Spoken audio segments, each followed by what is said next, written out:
Hello বিয়ার্স, আসসালামু আলাইকুম। সবাই কেমন আছেন? আমি আলহামদুলিল্লাহ ভালো আছি। অনেক দিন তো হয়ে গেল মালয়েশিয়াতে, এখন দেশে ফেরার পালা। তো আর ভালো লাগছে না, ভাবছি যে এবার একটু দেশ থেকে ঘুরে আসব। তো আজকে আমাদের লাস্ট ডে ছিল, আমরা একটু বের হয়েছি যেহেতু আমাদের ফ্লাইটটা রাতে। তো ভাবলাম যে আমরা একটু টুইন টাওয়ার থেকে ঘুরে আসি। আমাদের হোটেলের পাশেই ছিল টুইন টাওয়ারটা। তো আমরা একটা ট্যাক্সি ক্যাব বুক করে তারপরে চলে আসলাম টুইন টাওয়ারে।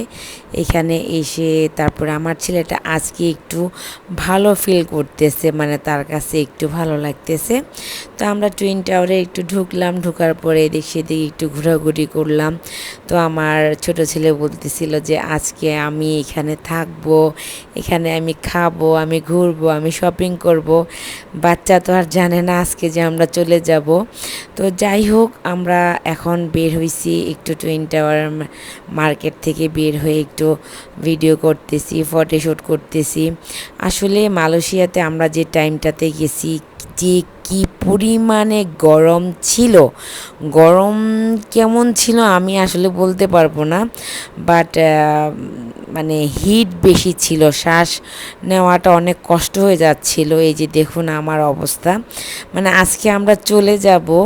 আজকে মোটামুটি আমার ছেলেটা একটু দৌড়াদৌড়ি করতেছে বা তার কাছে ভালো লাগতেছে, মনটা অনেক খারাপ। আমি এখানে একটু ভয়েস ওভার দিয়েছিলাম যে গরমের কারণে মানে অবস্থা খুবই খারাপ। মালয়েশিয়াতে আসলে এত গরম হবে, যেমন গরম তেমন বৃষ্টিও হয় এখানে। তো এই যে আমার ছেলে একটু ফান করতেছে, তার কাছে অনেক ভালো লাগতেছে। যখন আমি বললাম যে আজকে আমরা চলে যাব, তার মনটা অনেক খারাপ হয়ে গেছে। সে তো যাবেই না, কেন যাব? আমি বললাম যে আমরা তো যাব, আবার চলে আসবো কয়েকদিন পরে, একটু যাওয়া দরকার। তো ও যাক কোনো রকম তাকে বুঝিয়ে শুনিয়ে তারপরে আমরা একটু ঘোরাঘুরি করতেছি। আর এই যে দেখুন তার স্বাস্থ্যের অবস্থা এত খারাপ হয়ে গেছে, মানে আমি আসলে আমার বাচ্চাটার জন্য অনেক কিছু আমাদের ক্যান্সেল করতে হয়েছে, অনেক ঘোরাঘুরি ক্যান্সেল করতে হয়েছে।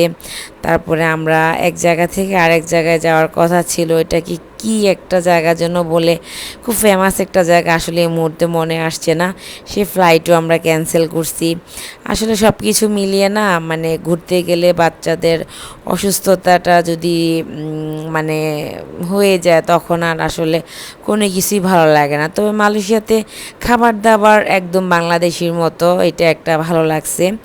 আমাদের হোটেলগুলিও ভালো ছিল, ওভারঅল সব কিছু মিলিয়ে এই তো খুব ভালো লাগছে। তো আজকে আমাদের আসলেই আমাদের খুব ভালো লাগছিল, মানে ইচ্ছে করতেছিল না যে আমরা আজকে চলে যাব। এই কথাটা মনে হলেই মানে খুব খারাপ লাগতেছে। এতদিন ছিলাম মালয়েশিয়াতে, অনেক ফান করেছি, যদিও মন খারাপ ছিল বাচ্চাটার জন্য। তবু কিছু করার নাই, আসলে দেশে তো যেতেই হবে, যেহেতু আমার বড় ছেলের এক্সাম আছে। তো সব কিছু মিলিয়ে আসলে যাওয়াটা খুব জরুরি। তো আমি এখানে বলছিলাম যে আসলে মালয়েশিয়াতে যারাই আসবেন বুঝে শুনে আসবেন, ওয়েদার চেক করে আসবেন, কখন ওয়েদার ভালো থাকে। তো আমার ছেলে বলে যে আম্মু চলো তোমাকে একটু ফটোশ্যুট করে দিই। তো এই যে আমি মানে হাঁটতেছি, আর কখন আমার ছেলেটা যে এত ভিডিও করছে আমি তো আসলে খেয়ালই করিনি। আর এই যে দেখুন আজকে আমার ছেলেটা কি মজা করতেছে, কিন্তু সে জুতা চেঞ্জ করবে না। তার বলতেছে যে জুতা পরলে, আমি ক্যাটস পরলে আমার গরম লাগে, আমি এইটাই পরবো। তো এইখানে আমি আসলে একটু ছবি তোলার জন্য দাঁড়িয়েছি, বাট আমার ছেলে বলতেছে তুমি কিছু বলো। আমি বলি কী বলবো, যে এতটাই গরম, আমি এক সেকেন্ডও এখানে মানে দাঁড়াতে পারছিলাম না, আমার এত অস্বস্তি লাগতেছিল। আমি ভাবতেই পারিনি মানে যে এত পরিমাণে গরম থাকবে। আর আমি আসলে দেশের বাহিরে কখনোই প্রেফার করি না যে সালোয়ার কামিজ পরা বা এরকম পরা, ড্রেস আপ পরা, কারণ অনেক হাঁটা লাগে। এটা তো আর বাংলাদেশ না যে চাইলেই আপনি তেসলা পাবেন, মামা পাবেন, যে মামা দাঁড়ান এদিক যাবেন ওদিক যাবেন, এরকম তো না। তো এখন একটু ফটোশ্যুট করে এটা সেটা করে ভিডিও টিডিও করে আমি আবার এসে একটু বসলাম। গরমে আমার অবস্থা খুবই খারাপ হয়ে যাচ্ছে, মানে বাতাস আছে বাট বাতাসটা না গরম বাতাস। তো এই যে একটু বসে মানে চিন্তা ভাবনা করতেছি যে আবার কবে ব্যাক করব, সেটা তো আসলে সময় সাপেক্ষের ব্যাপার, চাইলে তো আর হয় না। সব কিছু গুছিয়ে তারপরে ডিসিশন নিতে হবে অ্যাকচুয়ালি কী করব না করব। তো আমি বললাম যে আমার ছেলে বলতেছে তুমি স্যান্ডেল পরে চলে আসছো, তাই আমি বললাম তুমি স্যান্ডেলটা একটু দেখাও যে স্যান্ডেলটা আসলে কত আরামদায়ক। যদিও এই জুতাটা আমার ফ্রেন্ড আমাকে গিফট করেছে, তো আসলে জুতাটা খুবই আরামদায়ক, এত মজার, মানে পরে হেঁটে আমি খুব আরাম পেয়েছি। তো জাস্ট এখানে বসে আমি একটু কথা বলতেছিলাম আমার বাচ্চাদের সাথে। আর এখন আমাদের চলে যাওয়ার সময় যে আমার স্কার্ফ নিয়ে গেছে আমার ছেলেটা, বলতেছে তার নাকি প্রচুর গরম লাগতেছে, যে আমাকে তোমার স্কার্ফ দিয়ে দাও, আমার অনেক হিট লাগতেছে, তুমি এইভাবেই থাকো। এখন ভাবলাম যে না দিয়ে দিই, কারণ আবার যদি তার মন খারাপ হয়ে যায় বা শরীর অসুস্থ হয়ে যায় পরে, যাই হোক তারে দিলাম। তো আমরা উবার কল করে চলে আসছি আমাদের হোটেলে। চেক আউট টাইমে আমাদের এখন, এই যে সে মন খারাপ, সে যাবে না। আমাদের হোটেলের লবিটা অনেক সুন্দর ছিল, এত সুন্দর ছিল, মানে আমাদের এই হোটেলটা যিনি ওনার উনি আমাদের বাংলাদেশি, বাংলাদেশি আপনাদের পুরান ঢাকায় ওনাদের মেবি বাসা, মা ছেলে হোটেলটা ইয়ে করে। তো এই যে আমরা চলে যাচ্ছি, আমাদের গাড়ি চলে আসছে। তো বিদায়ের মুহূর্তটা আসলে অনেক কষ্টের, এতটা কষ্টের যেটা আসলে ভাষায় প্রকাশ করার মতো না। আমরা অবশ্য হোটেলে এসে হালকা পাতলা খাওয়া দাওয়া করে নিয়েছি, বিশেষ করে আমি একটু খেয়ে নিয়েছি, তো আমার বাচ্চা বা সবাই আমরা একটু একটু খেয়ে নিয়েছি। তারপরে আমরা এই যে দেখতে দেখতে এয়ারপোর্টের কাছাকাছি আমরা চলে আসছি। আসলে না মানে মালয়েশিয়ার এয়ারপোর্টটা এত সুন্দর, আর আমি জানি না, আমি আসলে মালয়েশিয়ার এয়ারপোর্টে যেদিন আমরা চলে আসব এদিন বাহিরের ওয়েদারটা আমার কাছে এত ভালো লাগছিল। আমার কাছে মনে হচ্ছে পৃথিবী থেকে আমার কাছের যে মানুষগুলা আমাকে ছেড়ে চলে গেছে তারা বোধহয় আমার খুব কাছে, আমি বোধহয় তাদেরকে হাত বাড়ালেই পাবো। মানে আমার মনটা খুব খারাপ হয়ে গেছে। আমি কোনো অবস্থাতে চাচ্ছিলাম না যে এই মুহূর্তে আমি বাংলাদেশে ফ্লাই করি, বাট কিছু করার নাই, বাংলাদেশে তো যেতেই হবে। আমি তো আর একবারে প্রিপারেশান নিয়ে আসি নাই। তো আমরা এয়ারপোর্টের ভিতর ঢুকে গেছি। এই যে দেখুন আমার বাচ্চাটা গাড়ির মধ্যে সুন্দর একটা ঘুম দিয়ে ফেলছে, কারণ যেহেতু আমাদের হোটেল থেকে এয়ারপোর্টে আসতে আমাদের প্রায় 2 ঘন্টার মতো টাইম লাগছে। তো এই যে মাশাল্লাহ মালয়েশিয়ার এয়ারপোর্টটা খুবই সুন্দর, আপনি ঢুকার পরেও আপনি বের হতে পারবেন যতক্ষণ না পর্যন্ত আপনার ইমিগ্রেশন হবে। তো আমার বাচ্চাটা খুব মজা করতেছে, সে খুব হাসি খুশি, মানে এতদিনে তার শরীরটা ভালো হয়ে গেছে, তার খুবই ভালো লাগছে। আর এদিক দিয়ে লেগিসগুলো নিয়ে আমরা খুব টানাটানি করতেছি। আর এই যে দেখুন আমি লেগিসগুলো এক জায়গায় রেখে তারপরে আমার ছেলে আমরা আবার বের হয়েছি। তার বাহিরের ওয়েদারটা দেখুন, এই যে আকাশটা দেখুন এত সুন্দর, মাশাল্লাহ। আমার না একদম আসতে ইচ্ছা করতেছিল না, মনে হচ্ছিল এয়ারপোর্টের পাশে যদি একটা হোটেল থাকতো তাহলে আমি একটা দিন স্টে করতাম এখানে।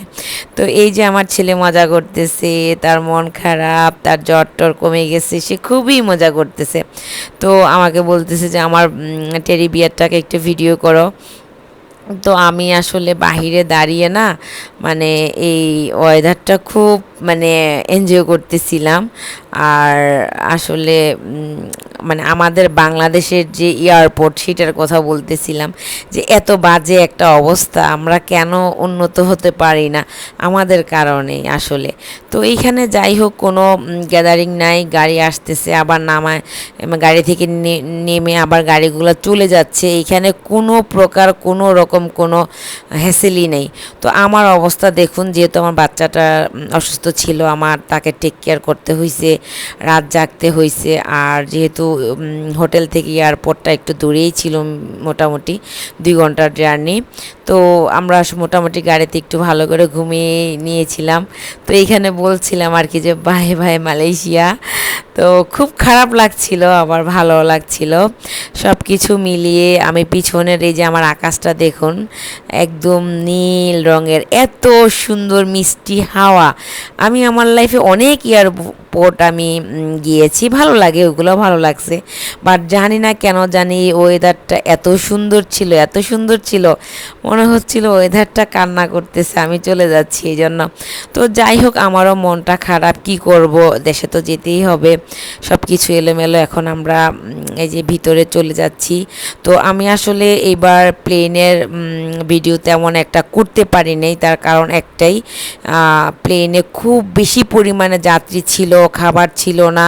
মানে মানে বাংলাদেশে আসার সময়টা আমাদের প্লেনের ভিতরে খুবই খারাপ অবস্থা ছিল। তো আমি দেখাচ্ছি যে আমাদের সাথে যারা ছিল ওরা বসে আছে, ওদের মন খারাপ, ওরা চলে যাচ্ছে। বাট আমার মন খারাপ হচ্ছে না, কারণ আমি তো প্রায় ট্রাভেল করি, ইনশাল্লাহ আবার আসব। তো আমরা ইমিগ্রেশন শেষ করে আমাদেরকে নিয়ে যাওয়া হচ্ছে লাস্ট স্টেশনে, যেখানে আমরা প্লেনে উঠব। সেখানে গিয়ে আসলে মনটা অনেক খারাপ হয়ে গেছে যে চলে যাচ্ছি আমরা, কেমন লাগতেছিল তাই না? তবে যাই হোক না কেন, এয়ারপোর্টের যে ব্যবস্থা খুবই ভালো ছিল।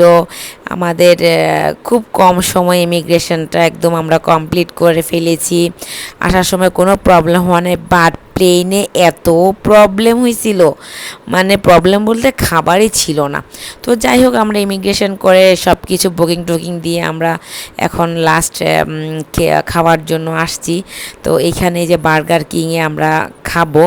এইখানে এত পরিমাণে ফ্রেঞ্চ ফ্রাই আর হলো যে কোক দেয়, মানে পার পারসন 1 লিটার করে কোক, আর ফ্রেঞ্চ ফ্রাই তো আর না হলো 5 কেজির মতো হবে মনে হয়, এত পরিমাণে ফ্রেঞ্চ ফ্রাই দিয়েছে। তো এইখানে আমার ছোট ছেলে ফ্রেঞ্চ ফ্রাই ছেড়ে যাবে না, তার মনটা অনেক খারাপ, আর এতগুলো তো খাওয়াও পসিবল না। তারপর আমরা বার্গার নিলাম, ফ্রেঞ্চ ফ্রাই নিলাম। তো এই যে আমাদের পাসপোর্টগুলা, আমরা চলে যাচ্ছি। তো এখন আমরা খাবো, প্রচণ্ড ক্ষুধা লাগছে, যেহেতু আমরা সকালে একটু ঘোরাঘুরি করেছি, মার্কেট থেকে এসে আবার একটু হালকা পাতলা খাওয়া দাওয়া করে আবার আমরা এয়ারপোর্টের দিকে চলে আসে। আমাদের ফ্লাইটটা ছিল রাতে, বাংলাদেশে আমরা যখন ল্যান্ড করি তখন প্রায় রাতের 2টা বাজে। তো ওইভাবে আপনারা কাউন্ট করে নেবেন, আমাদের ফ্লাইটটা মেবি 10টা 10:30টায় ছিল, এই আর কি। তো আমরা আসলে মানে পেটে এত ক্ষুধা, এটা বলা যাবে না, খুবই খারাপ অবস্থা। এই যে আমরা লাস্ট একদম স্টেশনে এসে বসে আছি, এখন আমরা প্লেনে উঠে যাব। তো সবাই আমাদের জন্য দোয়া করবেন, ইনশাল্লাহ বাংলাদেশে গেলে আপনাদের সাথে নতুন কোনো ব্লগে, নতুন কোনো ভিডিওতে আবারও দেখা হবে। আর আমার জন্য দোয়া করবেন, আমি যেহেতু অনেক জার্নি করেছি, রাত জেগেছি, আমার অবস্থা খুবই খারাপ। আর এই যে লাস্ট বারের মতো আমাকে বলতে হচ্ছে bye bye Malaysia, bye bye মালয়েশিয়ার এয়ারপোর্ট। আমার ছোট ছেলের মনটা অনেক খারাপ। তো আমরা বসে আছি, আমাদের গেট এখনও খুলেনি, খুললে তারপরে আমরা যাব আর কি। তো আমরা প্লেনে উঠার পরে আসলে খুবই বাজে একটা মানে আমাদের অবস্থা হয়েছিল, বা মানে খুব কান্নাকাটি, বাঙালির অবস্থা তো বোঝেনি। এই যে আমরা এখন প্লেনে উঠে যাব, আমরা এখন প্লেনের দিকে যাচ্ছি। তো আমার ছেলেটা দেখুন কি এক্সাইটেড। তো সে তো আসলে একটু একটু বুঝতে পারতেছে চলে যাবে, বাট তাকে বোঝাচ্ছি যে আমরা আবার আসব, সেই জন্য সে কিছুটা মানে মন ভালো হয়েছে। তো আজকে এখানেই বিদায় নেব, আল্লাহ হাফেজ।